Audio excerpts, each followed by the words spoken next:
In this video, we're going to talk about the class Sporozoan, and we'll be focusing on the most widely spread parasite in the whole world, which is the Plasmodium parasite that causes a disease known as malaria. So we can say the class Sporozoan is of a great economic importance because it causes what? It causes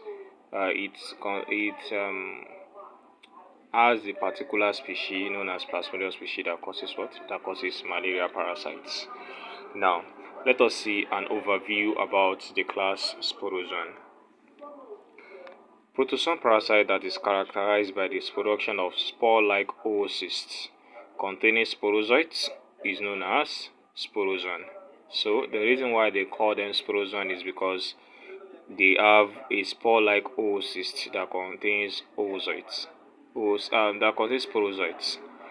They live intracellularly, that is within the cell, at least during the part of their life cycle.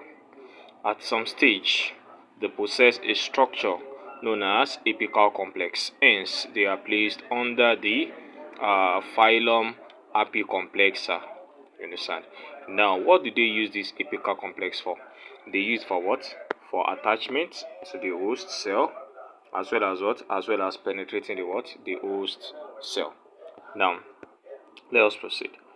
The medically important parasites in this group include the Coccidian and Babesia, and the phylum Apicomplexa includes two classes, which is Hematozoa and Coccidia, and three other, that is Emerida, Hemosporida, and Pyroplasmida.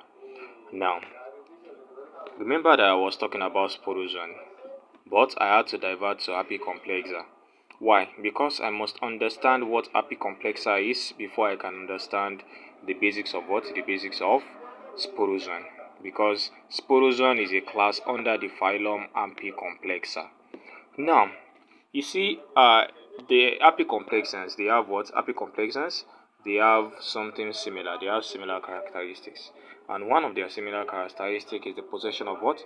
Possession of apical complex, which is used for what? For attachment as well as penetrating their host cell. Now, we can proceed to talking about another characteristic that they have in common, which is life cycle. They they have similar life cycle, all of them. They have what? They have similar life cycle. They follow a life cycle of a typical apicomplexan, follows three stages. And these stages include the schizogony, the gametogony, the gametogony, yes, gametogony. The third one is the sporogony, and it follows the cycle like that. It should be noted that this schizogony is asexual. It is what? Asexual. This gametogony is sexual, and the sporogony is what? Is asexual. So they follow what? They follow asexual sexual life cycle. So the atypical apicomplexan has three stages of life cycle. We have the schizogony, the gametogony, and the sporogony. You understand? Now, in this life cycle, we'll be mentioning some things such as sporozoites, merozoites, gametocytes, ookinites, oocysts, trophozoites, hypnozoites. We can even mention bradyzoites and tachyzoites at some points. You understand? So, basically, these are developmental stages of what? Developmental stages of the typical apicomplexan. You understand? So, I will list them again. We'll be mentioning what? We'll be mentioning oocysts, sporozoites or sporocysts rather, sporocysts, sporozoites,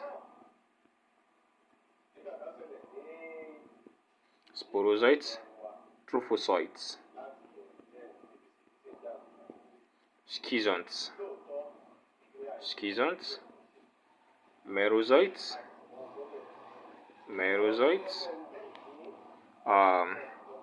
gametocytes,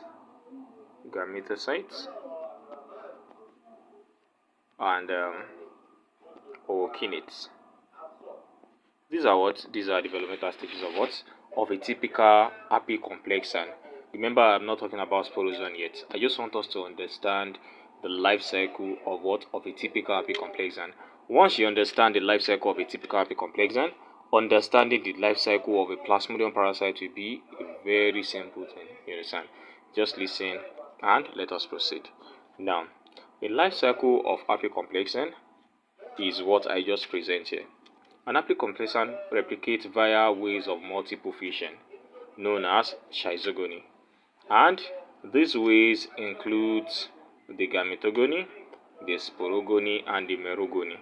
You now see this merogony that I listed, that I mentioned here, is also known as what? It's also known as schizogony.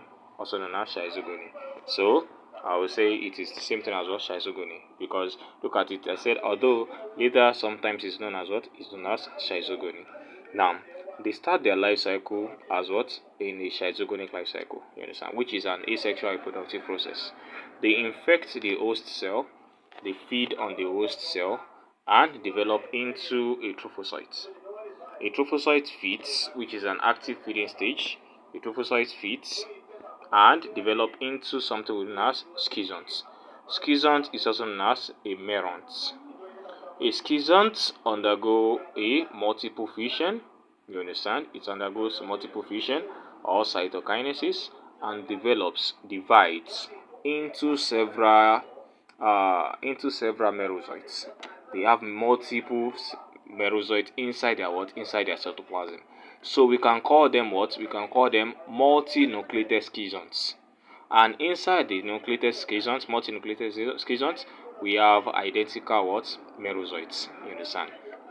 Now, once the schizont is full to an extent, it is going to burst. It is bursts and release merozoites. These merozoites will invade, you understand, will invade the host cell. Except for Plasmodium parasites, they don't reinvade the liver cell. I repeat, Plasmodium parasite doesn't reinvade the liver cell, but it can reinvade blood cells.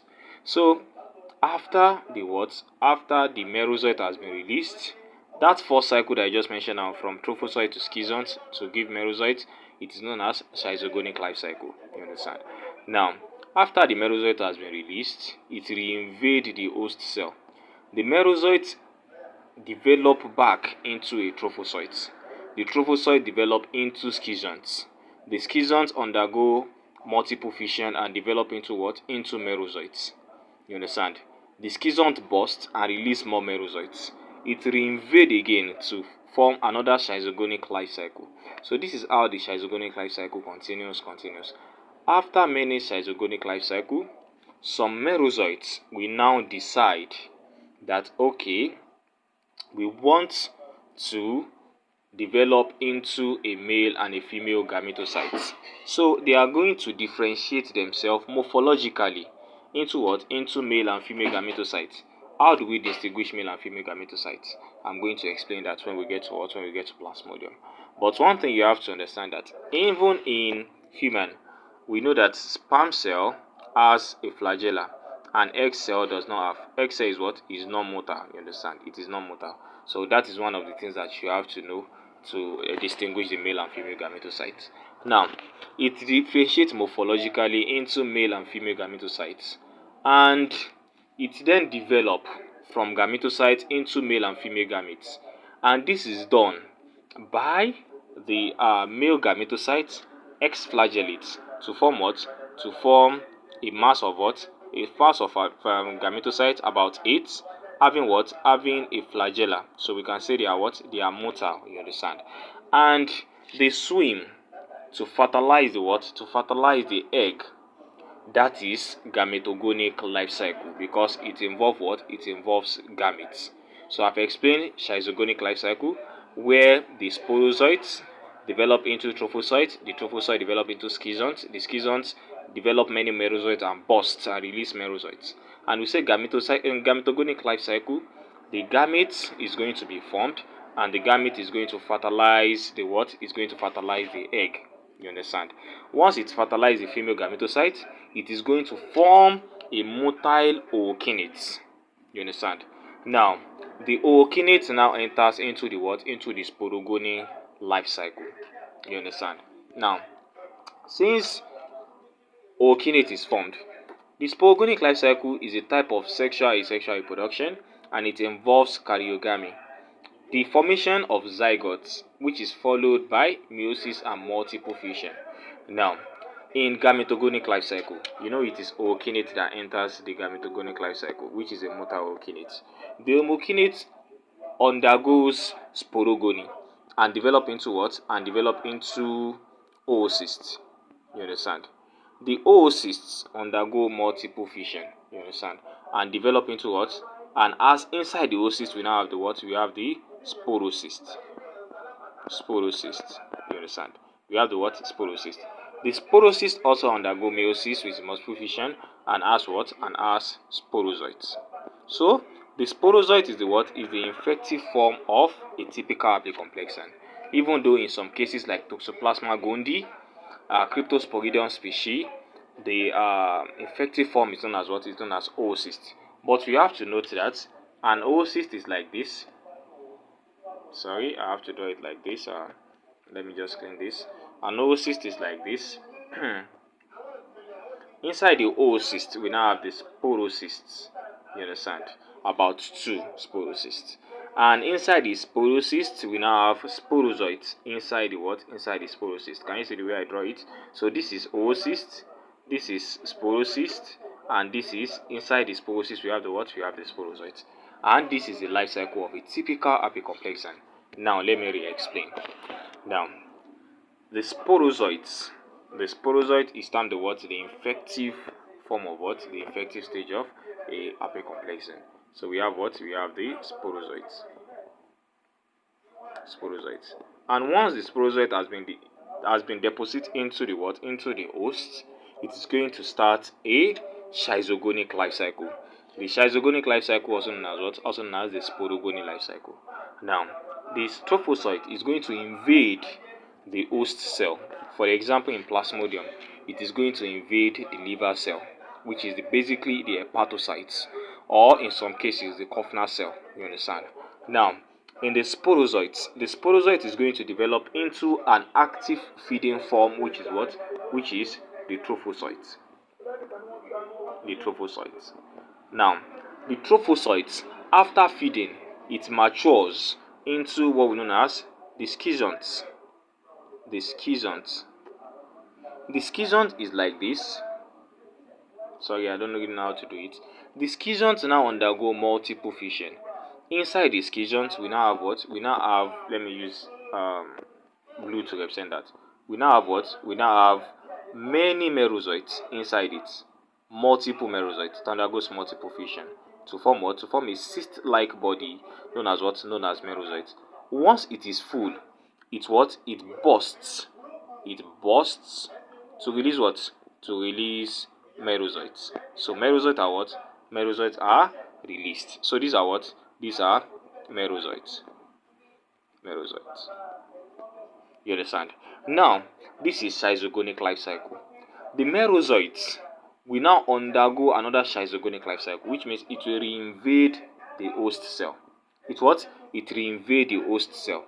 Develop into trophocytes, then back to schizonts. Schizonts forms merozoites. Merozoite is released. Go again. You understand? After merozoites, another merozoites go again to undergo multiple schizogonic life cycle. After several schizogonic life cycle, the merozoites can now decide that we want to differentiate ourselves morphologically into what? Into the male gametocytes, and the female what? The female gametocytes. You understand? The female gametocyte. And the gametogonic life cycle begins. You understand? Now, after it has been developed into male and female gametocytes, the male gametocyte develop into male gametes, and the female gametocyte develop into female gametes. And we can differentiate that based on what? Based on the presence of this one undergoes cytoplasmic constriction to form what? To form an X-flagellate. You are going to have a flagella. You understand? A flagellum, like something like flagellum. You understand? And we are going to have what? We are going to have a female gametocyte. So the male gametocyte is going to fertilize the what? Is going to fertilize the female gametocyte. You understand? To form a motile ookinete. Ookinete. The ookinete then develop into what? Into an oocyst. The oocyst into what? Into sporocyst. Sporocyst. And the sporocyst now gives a sporozoite. Now, development from ookinete to sporozoite is known as what? Is known as sporogony life cycle. So this is schizogony, this is gametogony, and this is what? This is sporogony. Can you see? This is how I separate them. The schizogony, the gametogony, and the what? And the sporogony. So this is the what? This is the life cycle of a typical apicomplexan. You understand? Now, let us now go into the Plasmodium parasite itself. Plasmodium parasite belongs to the phylum Apicomplexan, the class Sporozoan, order Hemosporida, and genus Plasmodium. They are coccidian parasites, and the genus that causes malaria, basically they cause malaria. The genus that causes malaria in Plasmodium parasites includes the Plasmodium vivax, so I will call it PV, Plasmodium vivax, Plasmodium ovale, PO, Plasmodium malariae, PM, and Plasmodium falciparum, that is PF. These are the what? These are the most common Plasmodium parasites. You understand? Though we now have some other Plasmodium parasites that can now infect man. Basically, they are simian parasites, but they can now infect man in Asia because they live in close proximity with some monkeys, and these are Plasmodium cymogi, and knowlesi, Plasmodium knowlesi, and I think it is mentioned here. You understand? So Plasmodium, basically the ones that we'll be dealing with in this video is what? Is this for Plasmodium vivax, ovale, malariae, and Plasmodium falciparum. Now, basically, what are the things that they cause? What type of malaria do they cause? We have different type of malaria. We have the what? We have the tertiary malaria, and we have the what? And we have the quaternary malaria. Quaternary malaria. So these are what? These are the type of malaria that we're having. Now, we cannot say that the causative agent of the Plasmodium malaria is Plasmodium vivax, falciparum, and malariae. Now, Plasmodium vivax and ovale, they cause a benign tertiary malaria. They cause a what? A benign tertiary malaria. Now, we have the benign tertiary malaria. What is tertiary itself? Tertiary means they are erythrocytic life cycle.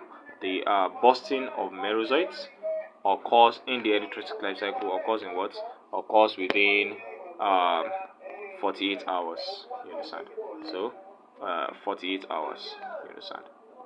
48 hours. Now, quaternary occurs with what? 72 hours. Now, you now may notice that they mention benign and they mention malignant. Why is Plasmodium vivax and ovale? Why are they benign? And why is falciparum malignant? The reason is because ovale and vivax, you can see their developmental cycle in the peripheral blood. You can see it in what? In the peripheral blood. But in Plasmodium falciparum, you can only see it in the what? In the capillaries. In the blood capillaries. That is where you can see it what? That's where you can see its trophocytes, erythrocytic trophocytes. Blood capillaries, blood capillaries, you understand? Now remember I said we have benign tertiary malaria, which means this one is what? This one is 48 hours. This one is 48 hours. And this one is what? This benign quaternary malaria is what? Is 72 hours. Now, in some cases, Plasmodium falciparum is now seen to occur within what? Within 24 hours in some cases, or less than 48 hours. So we can say that Plasmodium falciparum can cause a bitacean or subtacean malaria. Subtacean or bitacean. You understand? Can cause bitacean malaria. So these are Plasmodium parasite that causes what? That causes malaria. So in this video we have mentioned the causative agent of malaria, and we now can mention that the life cycle of malaria parasites occurs in two hosts. So we can say they are what? They are heterogeneous. They have indirect life cycle. They are what? heterogeneous. And this life cycle include what? The definitive host and the intermediate host. Even though the definitive host is man, sorry, I made mistake while typing. Definitive host is man and the intermediate host is what? Is the mosquito. So we have two hosts.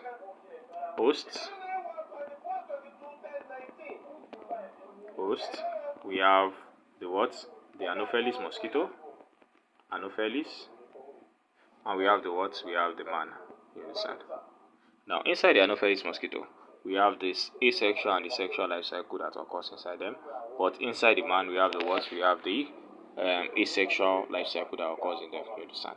Now, Anopheles mosquito that causes human malaria are now diverse, which I'm going to mention few of them before we close our chapter for tonight. Now, we have two basic important vectors of Anopheles in Africa, because we are in Africa. So let us talk about Africa Anopheles. So let us say we have Anopheles. So we have two of them. We have Anopheles gambies, and we have Anopheles funestus. So you have to underline that.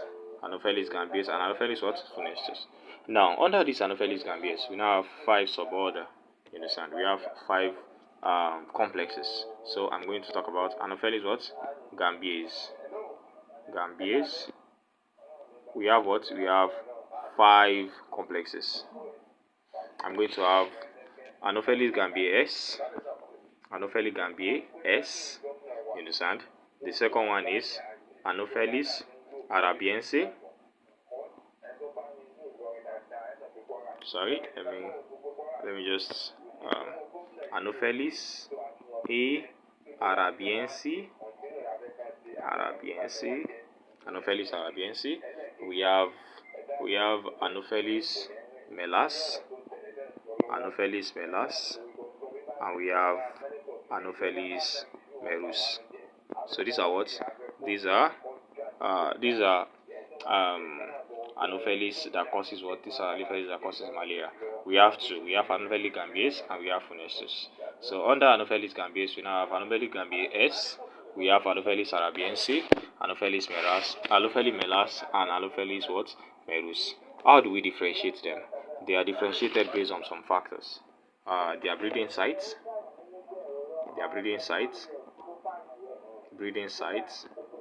which can be indoor or outdoor. The one that is indoor, they are known as what? They are known as endophagic. And the one outdoor is known as what? It's known as exophagic. You understand? Exophagic. Now, that is their breeding site. We can also differentiate them based on what? Based on what they feed on. You understand? They are feeding. So they can feed on what? Some can feed on human. Some both human and animal. And some feed on only animals. You understand? So, and also where they are found, their geographical region. Some are found in West Africa. For example, let me take for an example, Anopheles melas and Anopheles merus. Anopheles melas is found in what? Is found in the West Africa, while Anopheles merus is found in East Africa. So this one is West Africa, and this one is what? This one is East Africa. And also it should be noted that Anopheles merus feeds on animal only, which means this one feeds on what?